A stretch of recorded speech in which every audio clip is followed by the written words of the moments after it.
What's going on, you guys? Welcome back to the channel Anderzen. Today's video is going to be a little bit of an update of a bunch of miscellaneous things I've been taking care of on the W124, as well as whatever else I throw in along the way. If you are not already, hit the subscribe button. It would really help out. This is not something I do full time at all, but would love to eventually one day. I give away all this information for free, basically. All the stuff that I find out, I share with you guys. So if there's any form of repayment that you could do or want to do, all you gotta do is click the subscribe button. It would mean a lot to me. It would help the channel grow and allow me to keep making more and more of these videos. So with that being said, let's go ahead and get into today's video. All right, guys, we're inside of Mercedes-Benz of Bellevue right now. Just pulled up to the service center and just waiting real quick for them to bring out the paperwork to get the keys made. 3 days later. All right, guys. Just leaving the dealership, picked up the key. Moment of truth. Will this work the locks? All right, before we try it, let's do a little comparison. This one that I have is definitely a factory key. The factory ones are forged steel, I think that's, or cold pressed steel or something like that. The aftermarket ones are like a brass, plated brass, so that's why they're not exactly up to spec. So definitely go to the dealership for the keys. Only 40 bucks. Not going to be more than any locksmith. So anyways, let's try this out.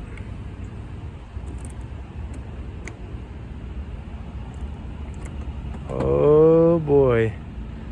All right, that was locked and unlocked. It works. Yay. All right. Can you come out? Oh boy. Uh-oh. Get this out of here.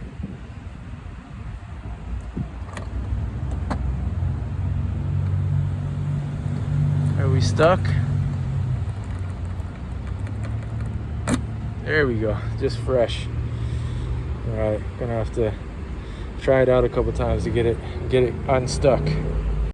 All right, other things. A second ago when I started up the car, the ASR light came on for some reason. Now it's still only starting in neutral right now because I'm waiting to change out the neutral safety switch.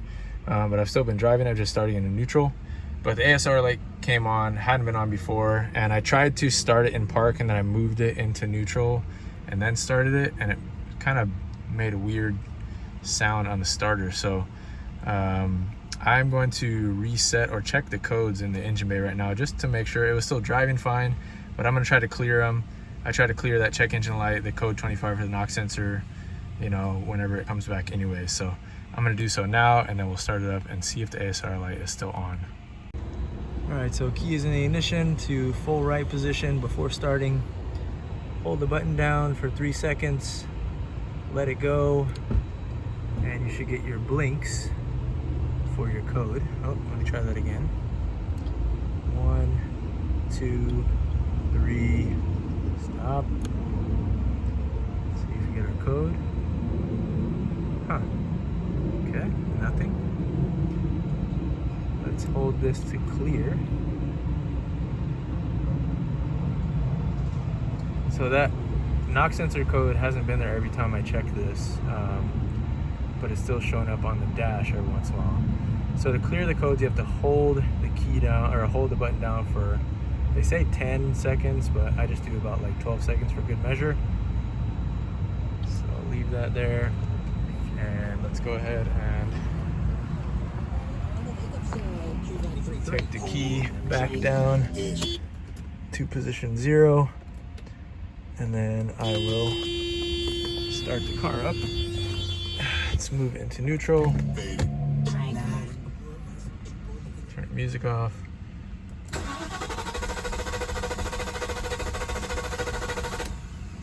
All right, that's not happening.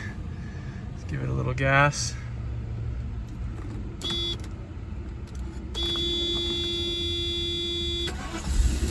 There we go.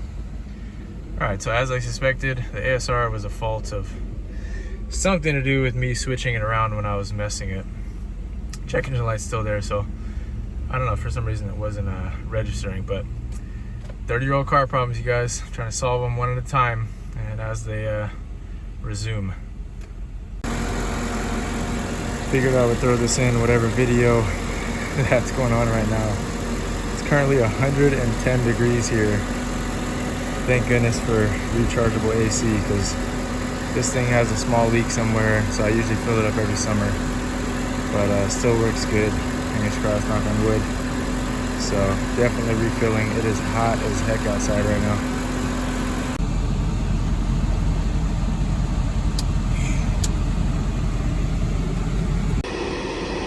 Alright guys, first official family cruise in the W124. I just got the AC working, so fingers crossed, it keeps kicking. I think I need to fill it up a little bit more, but it'll do for now. I'm gonna go cruise around the waterfront like fancy. Like if we were in 1994, it would be really fancy right now in this car.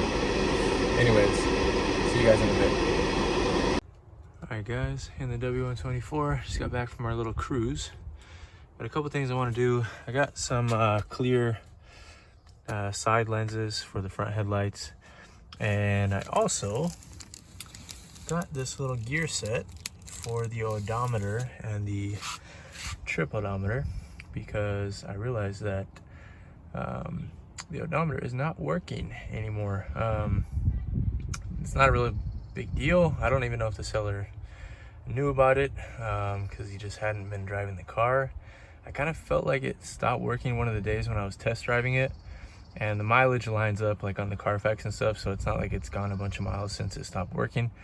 And it's a pretty typical problem on these clusters. They were used in all kinds of stuff, but some of the gears get worn out and they basically break into pieces, and then from there it stops spinning. So I'm gonna plan on taking that out and replacing those gears sometime soon. I'm kind of familiar with working on the clusters from the ML55, as you guys saw in videos a while back, fixing the motors and doing some soldering and things like that. So I'll take a look at the overall connections. I think I'll probably replace all the bulbs while I'm in there as well. But yeah, I have those parts at least when I'm ready to do so. The other thing that I really want to do is get rid of this nasty foam cover, because it's literally just brittle and ready to fall off, and I don't really want that falling into the engine bay. So we're gonna take care of that right now. I thought these side marker lenses were super easy, just like the 202s, but it looks like it might be a little more of a trick to get to it, so I'm gonna have to look up how to do that actually. I don't see the easiest route right now. The other thing too, I never even noticed that the intake tubes were coming from the headlight. So I'm curious where those actually feed in from. I don't think it's down there. Maybe it could be in the fender. Don't know for sure. Anyways, I'm gonna experiment around a bit. All right, well, that's about as good as we're gonna get the hood right now. Lots of adhesive on it, and pretty hot right now, so it's not just kind of breaking off, but I should just be able to scrub it off, use a plastic scraper once I have some tools with me, and probably some, I don't know, maybe like a purple power or something that will break it down and let me scrub it off. So that'll be a continuation. I took off all that old kind of like rubber foam trim up here too. It's just all old and nasty, so I can look at finding a replacement piece of these, but that's okay. I like taking these off on all my cars. Lets you hear the engine bay a little better, and I mean, I don't think these do a whole lot as far as heat retention, especially once they're that old. So continuing on. All right guys, later on in the day, it was way too hot earlier to even start messing around with anything. So I waited till it got a little cooler out, and now we're in a familiar place in the garage. A couple things I'm gonna work on today. First thing, I'm gonna jack the car up. I wanna inspect just the area around the transmission, the neutral safety switch, see what the shift bushings look like. And then I also wanna pull the wheels off to put my lug studs on instead of the bolts. Because these are TSW wheels, and from what I know, all TSW wheels have a conical seat for lug nuts or lug bolts, and these are factory bolts, I'm assuming. So that means a ball seat is sitting on a cone seat, and that's just not what it's supposed to be. So the other reason why I want to take the wheels off and see what the specs are, they look like maybe 7 inches wide, maybe 8, but I will be able to easily see once I get them pulled off, kind of inspect other things as well. Other things, transmission is kind of behaving weird, like shifting wise. It kind of feels like either vacuum modulator or the Bowden cable or something is off, because it's just like not consistent. And yeah, I feel like something's missing with it. You know, fluid doesn't seem that old from what I checked in the dipstick, but it could be a multitude of things. These transmissions are simple, but they're also, you know, they're vacuum controlled. So it could have a vacuum leak, could be the vacuum modulators, old or worn out, could be shift spring, like that K1 shift spring, valve body relay, I don't know. It could be all kinds of things, but I'm gonna start with the simple stuff first and just examine it and see if I see anything that is out of sorts, and check that vacuum modulator to see what kind of shape it's in, as well as the bushings. Now, we know that the neutral safety switch is on its way out because it will only let me start the car in neutral right now. However, the neutral safety switch is a no longer available part. So I know how to bypass it. I was kind of waiting to do that, but I think I will plan on doing that today. If nothing looks obviously out of the sorts, like if the bushings are worn, then obviously I'm going to try those first before I try to bypass the switch.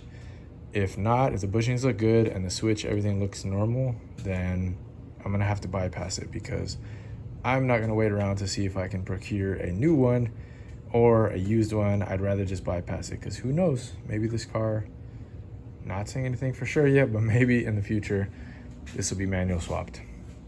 So anyways, first things first, I got to figure out where the jack points are on here, and I will get the car lifted. I'm gonna undo all the wheel bolts first, obviously, and yeah, see you in a bit. All right, guys, a little bit of researching online to see what the best method to jack up the car is. I chose to go with the front cross member with a piece of wood in between. You gotta be careful, make sure you're not pinching anything, not grabbing any wires or anything like that, but should be safe. I went slow and made sure it was going fine, and then I have the jack stands resting on the pads.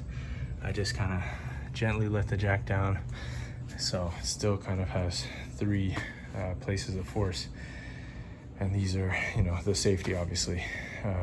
So got these wheel bolts undone. I'm gonna go ahead and pull the wheels off first, and then I'm gonna slide under the car too and start taking a look at the transmission.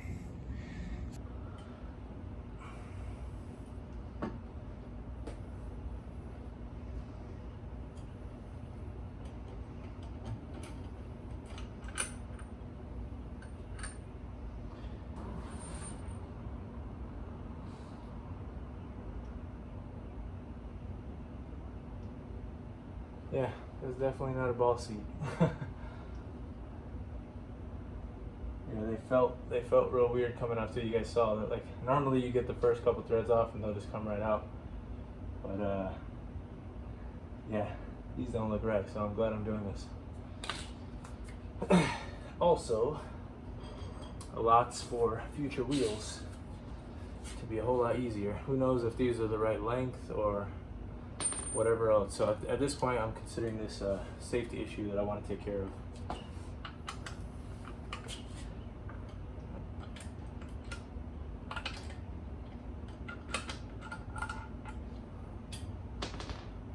Moment of truth.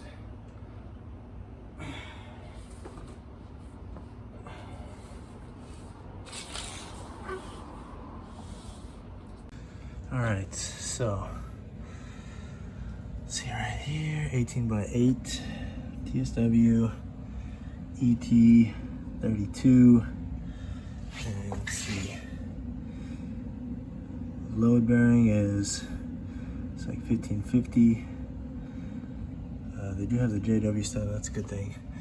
This bore definitely doesn't look like the right size. Let's see. Maybe. It doesn't look like it to me though. Anyways, I'm glad to be doing this because that did not feel good coming off. Let's see, pad life, I already know I got about 30% pad life. I need to do the front brakes. I will do those definitely. Let's see what else. If you guys will look inside of here, everything is just dirty. It needs to be cleaned. You can see where it's been rubbing. This car just wasn't, these cars in general just weren't made for 18s. You can see it's rubbed the paint off here, as well as probably the back. Yep. So yeah, these cars just weren't made for this size wheel. Even the 500Es only had a 16-inch from factory or a 17-inch option, with a much smaller diameter. So yeah, we got some things to do. What is this guy right here? Is that where the air feeds? I was curious where the air feeds to. Maybe that's where it is. Here's the fog light wiring. Somebody let me know. You guys let me know if these are factory fog lamps or not. I don't think so, but I guess they could be. I don't know if those will stick around when I do the bumper upgrade, but also, is there any way to know sway bars, if they've been upgraded? There's a part number for you guys. I guess I could look around too. Just because it had the H&R springs and stuff and the new shocks, I was just curious, maybe whoever owned it put the 500 bars on it. Never know. You can see all the bushings are pretty toast, to be expected on a very old car at this point, 27 years old. Anyways, let's, I don't know, should we start on one side at a time and then keep going, or should we pull both wheels off and then start? I guess we'll pull both wheels off first. All right, second wheel is off. I seriously, you guys, I cannot believe how heavy these wheels are. These have to be like 50 pounds a piece. Just putting the wheels on, I want to put the Motegi's on like I have in my car. Just putting those on alone will probably shave, no joke, like 100 pounds of unsprung weight all said and done, which will make the car run a lot happier. Man, those are, boo, not good. They look all right, especially with this car. Like, I'm not a fan of this style of wheel in general, but on this car, they do actually work, but way too heavy. I would honestly rather have a pair of like 15-inch or 16-inch stock W124 wheels than those. Whew, okay, well, I'm gonna go ahead and start cleaning these out and then go ahead with our stud install. All right, so here's the studs we're using, by the way. Motorsports hardware again for the win. These are the 75 millimeters in a 12 by 1.5 that I first put on the C55, and then I took them off because I wanted longer studs. So I knew they were going to come in handy again someday, and this will be a perfect application for them because I don't plan on using spacers or anything for this car. So yeah, these will be a really good solution.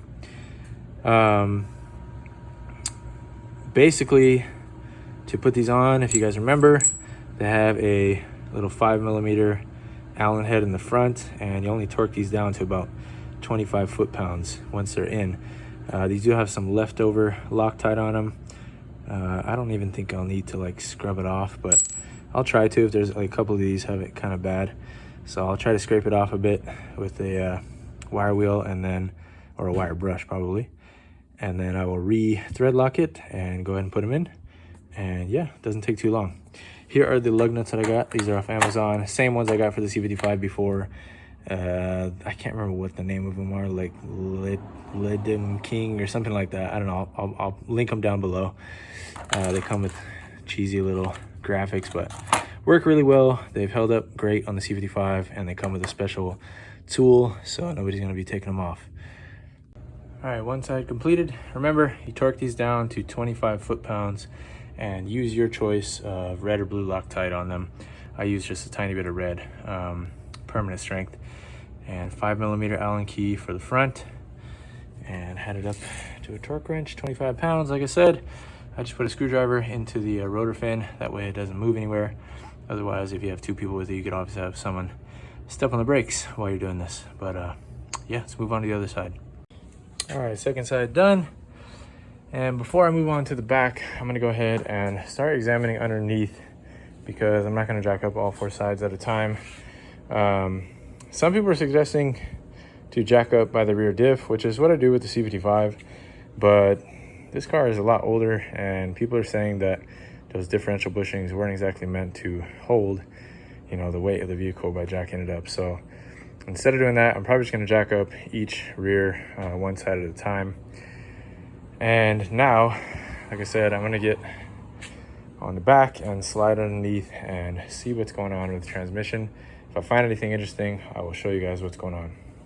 All right, guys, so definitely some interesting findings. I don't know how well I will be able to show you guys, pretty tight in there, but first things first, it looks like, I can't tell for sure, but the vacuum modulator, I don't know if it's supposed to have those slots in it or it's just cracked. Maybe they're supposed to be there. There's 2 on each side, but that looks fine. Like the vacuum line going to it looks fine. Try to yeah, like it's definitely on there, but as suspected, you can see those bushings up there. I don't know if you can see that. Anyways, where the rod is right there, it won't really focus on that particular area. Let me try to get it to focus. Kind of. Well, that bushing is definitely shot. It's still holding, but this is exactly why I wanted to get underneath here to check, because that is directly hooked up to the neutral safety switch, which is where that yellow plug is going to. And I don't want to try to, you know, I can bypass the neutral safety switch, but I don't want to do that until I exhaust all their other options. So I have the bushings on order from FCP Euro. They should be here this week. So I'm actually gonna wait until I get those. I will replace those bushings, which I can see why people say it is a pain in the butt. My plan is I'm just going to undo this bolt right here and actually remove the entire linkage. Let me show you guys the back side of it. Oh man, I'm working in a tight space. There's the back side of it, a lot easier to get to. And that bushing, it's probably gonna fall apart when I take it out, but it's not in the worst shape. Like it's still solid.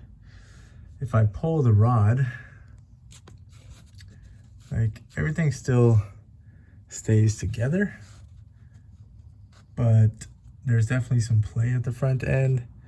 And I don't know, before I just start, you know, bypassing stuff and soldering stuff in, I want to make sure I exhaust all the other options, like I said. So we'll leave it there. I'm in a cramped area, so I'm gonna get out of here in a bit. Yeah, one thing I am gonna do right now is I'm just gonna drain the fluid from the transpan bolt. I'm not gonna do the torque converter and worry about filter or anything. This is more so just to see the fluid, see what it looks like, and then I will just replace, I'll measure whatever I take out, and I will replace it with Max Life ATF. This is compatible for these, and should be no problem. I use these on all of my Mercedes automatics that I've had, and I saw this was okay to use on the 722.4 as well. I'm gonna double check again just to be sure, but I'm 99% sure. So I'm gonna go ahead and do that. Shouldn't take long, and I'll let you guys know what I find. All right, so fluid coming out. It's nice and clean, so that's a good thing. Kind of figured. I checked up top as well, and it looked pretty clear, but it's an easy enough thing to do real quick to double check. It doesn't take long, so I figured it was worth doing, and now I know there's no sense in doing the torque converter and everything, all that. If the fluid is this clean, I guarantee, well, can't guarantee, but I would presume that the filter is probably not changed too long ago, judging by how dry the gasket is as well. So I will let this keep going, and then we'll get back to our scheduled programming. All right, so dirtier than it looked when I was pulling it out there. I don't know, it's hard to tell actually. No, it's pretty clean. It looks dirtier than it is because of this pan, the green with the red. So it's very clean actually. So yeah, I will measure this out in the old jug and put back exactly what I pulled out with the max life. All right, so it looks like just about 2.5 liters, a little more than 2.5 liters. Oh, you guys can't see that, there it is. A little more than 2.5 liters. So I will mark that bottle and put the exact same amount in. All right guys, front of the car is on the ground. Nice wheel studs. Let's see the other side. The other side doesn't have a center cap, but not as pretty. That's okay. These wheels are not gonna stick around for long. Gotta do the back still, but I didn't want to forget, so I just filled up that 2.5 liters of transmission fluid. Isn't it lovely that it has a nice transmission dipstick on it? Okay, here's one other thing, a couple other things I wanted to take a look at today. Don't want to forget that leak at the fuel pump in the back, so I'm going to take a look at that as well. But also this Bowden cable. This looks like it has the updated one. Some of them have a little bit different slider, but the functionality is the same. Basically that screw in the center, let's see if I can show you guys. This screw right here is what you adjust, and you adjust this slide rail to basically increase RPM for each shift or decrease RPM for each shift. So shorter shifting or, you know, higher RPM shifting. And I'm no whiz at this yet, so I don't even know if I'm going to attempt anything with this here, but I did want to at least kind of inspect off of what I have been able to find out and just kind of see how everything's going. So see. All right, so one issue right away that I'm seeing is, man, it's hard to see with the light, I'm sorry. Let's see if I can get it in a better spot. Maybe, use my other hand. This is the Bowden cable itself. This is what goes down to the transmission, and see there's an awful lot of slop in there, and also this ball joint is not supposed to be flopping around like this. So this makes sense actually why it's been so hit or miss on shifting. So I could try to pull this cable a little more taut to see if that will help. But honestly, this, I don't know, kind of intimidates me. It shouldn't, but I don't want to mess anything up. I mean, I guess I can't do much worse right now, but it's going to take some experimenting because, I mean, I'm guessing that ball joint is not supposed to be like that. So we'll see what I can do. I might call out the old gearhead, Big Block Mike, to see what he thinks. All right, guys, moving on to the back for now. I'll move back to that Bowden cable here in a second, but just got done taking off one of the back wheels. I'm doing one at a time, like I said. Don't worry, it's not the only thing holding it up. Also got the jacks in there for safety under the subframe mount in case this were to fail, and the wheel sitting there. So this one's a little crustier than the front, but shouldn't be a problem. The threads actually look cleaner on this one, so that's good.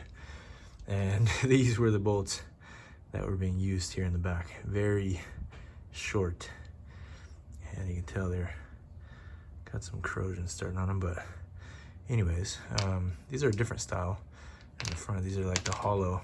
I think these are what came on the W124 originally. I don't know, correct me if I'm wrong, but I thought I remember seeing these hollow ones for the W124. But anyways, let's go ahead, get this started. I gotta hurry up. All right, guys, well, I just adjusted the Bowden cable. You can see there, that mark is where it originally was. So I adjusted it out, making it a little more taut, so it should have a little bit better response for kind of kick down and holding gears, etc. So I'm thinking about right now, before I leave, adjusting the vacuum modulator as well, just by a couple clicks and seeing what that changes. But I'm kind of hesitant just to change more than one variable right now. So maybe I should just stick with this, and I can adjust the vacuum modulator at a later time.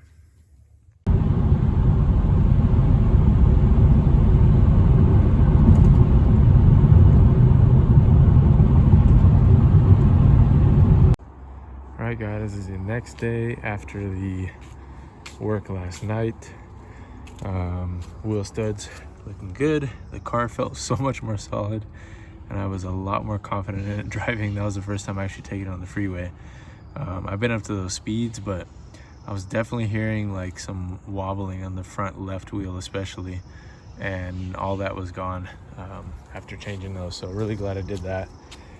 The cable adjustment that I did helped a ton, but I think I adjusted it too far, so I still got to do a little bit of playing because it was like trying to hold RPMs to like 4,000 each shift, but it was a lot more responsive. So it's just going to be trial and error, basically trying to figure that out, and also playing around with the vacuum modulator. What I'm working on right now is swapping in these corner lights.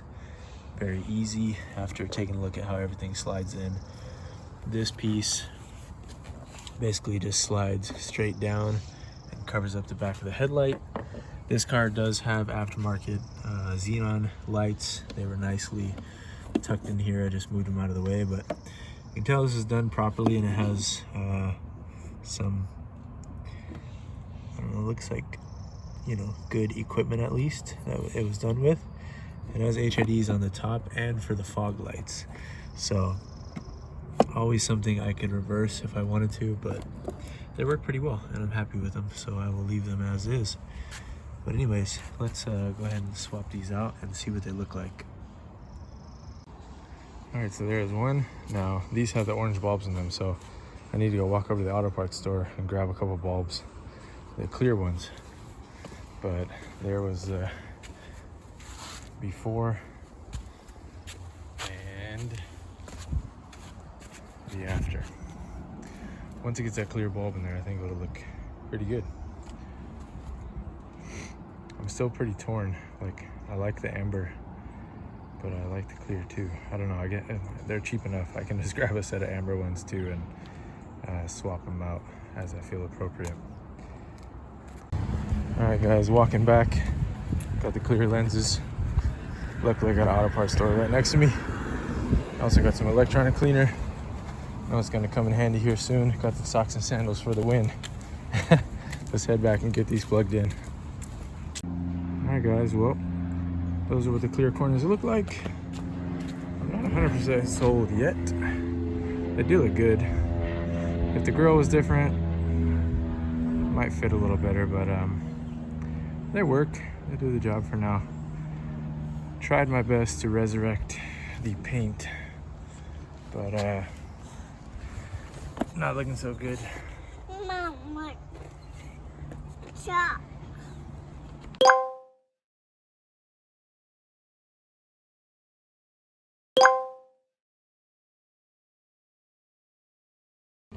Alright guys, next day out here at the pick and pull. I'm at a different one this time. I'm in Arlington, not the Linwood one. And I'm gonna be looking for parts for the W124. They have a 93 400E here, so see what I find. I was hoping to find the wheels, but I didn't see them up front. So we'll see what I can find. Alright guys, well I found the car. Still got quite a bit there, but is missing a lot.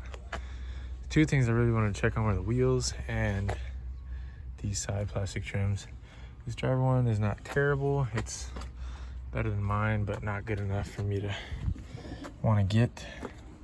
The one thing, I wish I had more time because the headliner is nice and fresh in this car, but to be honest, I mean, I'm gonna spend the time taking it out and then I still gotta take out the one that's in my car. It's just not worth it. I want to put it to match the black front. This one's got dark blue interior, but I'll just pull mine out and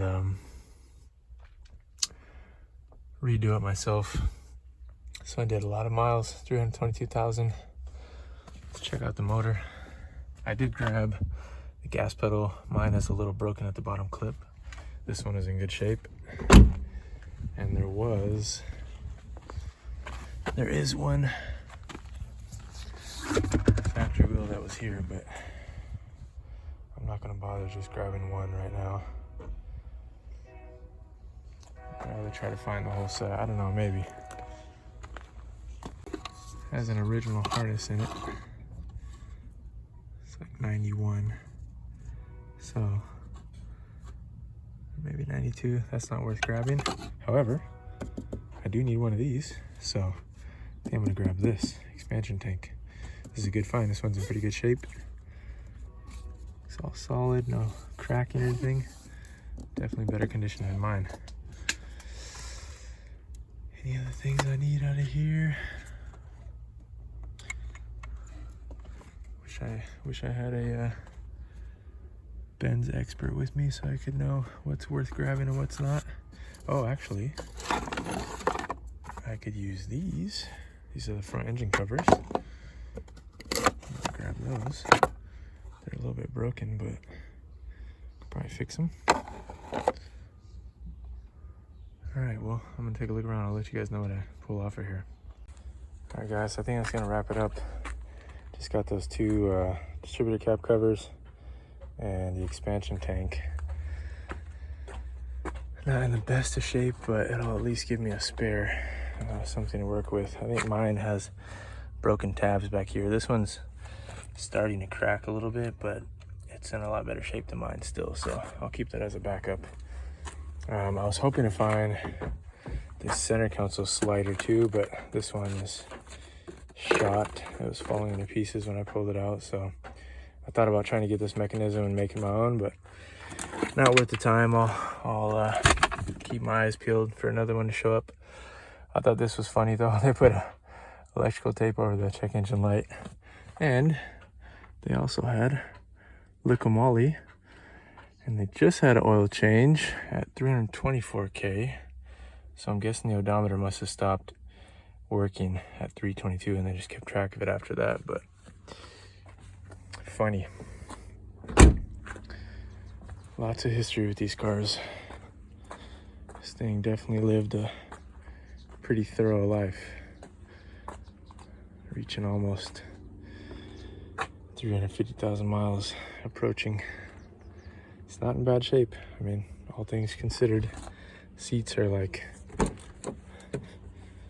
besides the front, the backs are like brand new, but the fronts have seen better days. I don't know, anything else I should grab out of here, guys? I don't think so. All right, guys, we're back at the SUV now. Shout out to my family for letting me go spelunking. I got the expansion tank, new gas pedal. We got a little plastic cover that's behind the ECU that I needed, and the two distributor caps in pretty good shape, all for 20 bucks, so it was worth it. And hopefully soon I'll be able to find some of those stock wheels. Let's go home.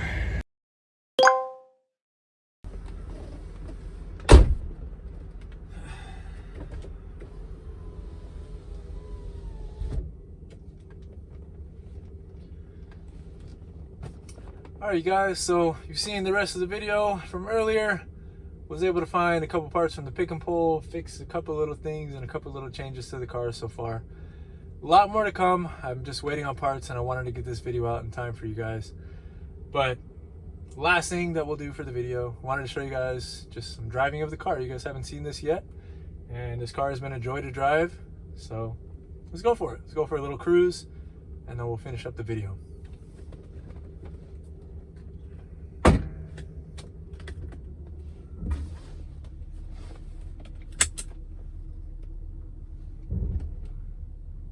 About to turn the stereo on, but I guess we'll go no stereo.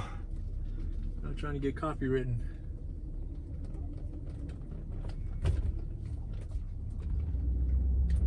Turn our lights on.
So things I've noticed about this car so far, it's very quiet, very comfortable, likes to cruise.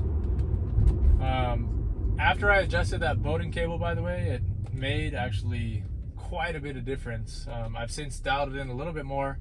I feel like I might be able to lighten it up just a tiny bit because it is still shifting kind of around 3,500 RPM or so. So I may try to lower that down in the future, but I gotta drive it more and get used to it before I make the call.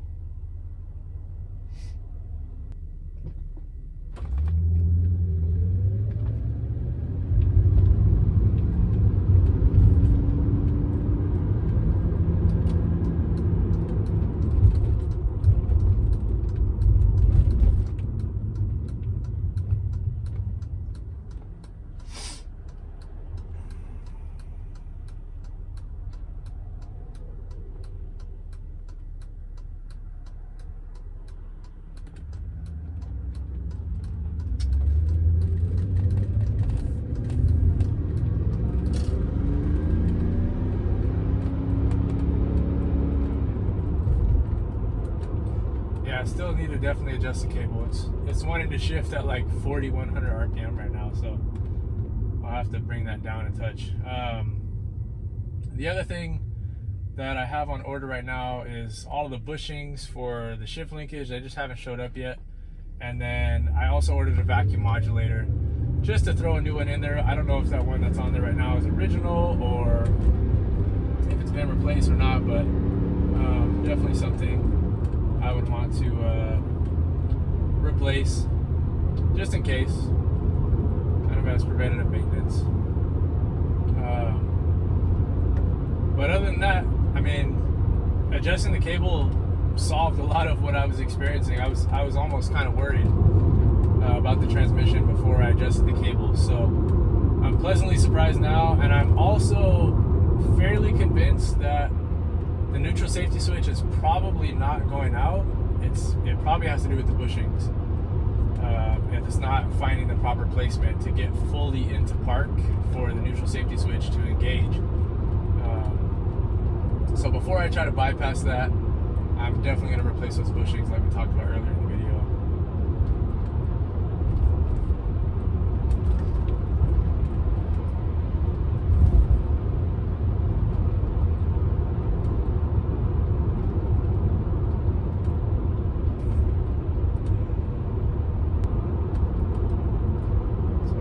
At about 45 miles per hour right now, about 2,000 RPM. We have a check engine light on, that's for the code 25. It's been kind of intermittent, that's the knock sensor code.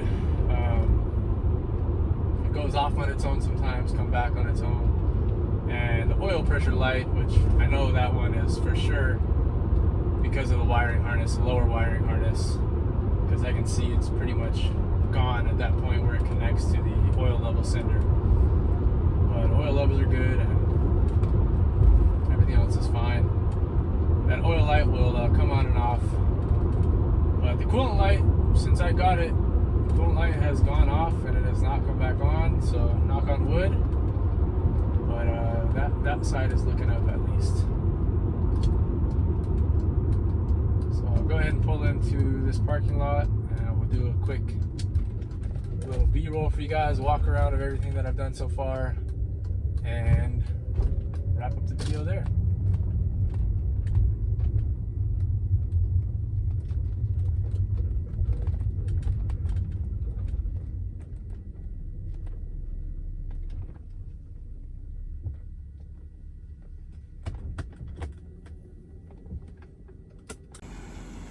So there's the car as she sits.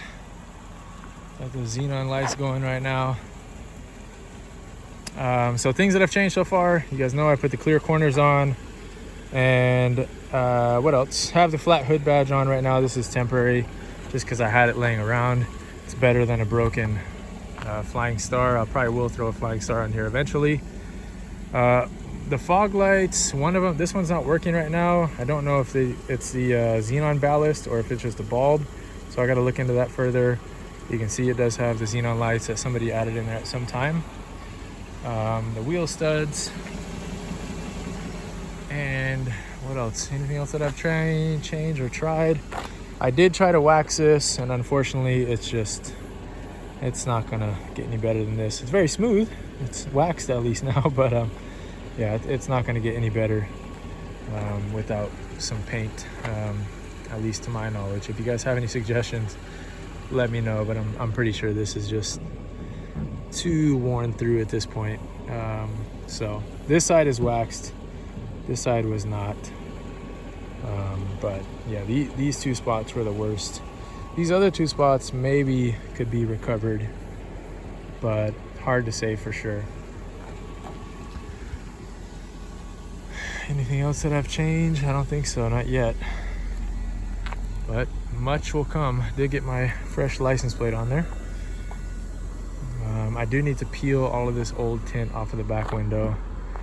I'm glad that the car was tinted before, because it did preserve the interior quite well, and I may throw some type of UV tint on here eventually. I think this does have a little bit of a tinted glass to it, the factory tinted glass. But yeah, there she is. So anyways, hope you guys have enjoyed, and lots of updates still to come. This was just a bunch of little miscellaneous things that I wanted to take care of on the car while I was waiting for actual majority of parts to show up.